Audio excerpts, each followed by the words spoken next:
વાલિયાવાડી માર્ગ ઉપર ઉપરવાસમાં ભારે વરસાદને કારણે ડહેલી રાજપરા પાસેનું ડાયવર્ઝન ધોવાતા વાહન વ્યવહાર બંધ કરવામાં આવ્યો હતો.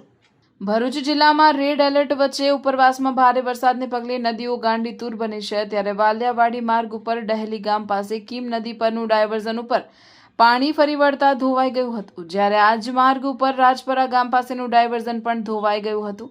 બંને ડાયવર્ઝન ઉપર નદીના પાણી ફરી વળવા સાથે ડાયવર્ઝન ધોવાઈ જતા વાહન વ્યવહાર ઉપર અસર થઈ છે. વાલિયા તાલુકામાં ડહેલી રાજપરા અને દેસાડ બ્રિજના ડાયવર્ઝન ધોવાઈ જતા રસ્તા બંધ કરવાની ફરજ પડી છે. તો Pathar Zanzar Faliya approach road, Petiya Gundiya approach road, Sevad Dolatpur approach road, Bharadiya Patar approach road, Shinala approach road બંધ કરવામાં આવ્યા હતા. સાથે તંત્ર દ્વારા નાગરિકોની મદદ માટે હેલ્પલાઇન નંબર જાહેર કરવામાં આવ્યો હતો. મારું નામ છે સદનામ ઇલિયાસ, ગડીવાલા જબુગામનો રહેવાસી છું. આ વાલિયાવાડી રસ્તાના 2 ડાયવર્ઝન છે, તે બંને ડાયવર્ઝન ધોવાઈ ગયા છે અને વાહન વ્યવહાર બંધ થઈ ગયો છે.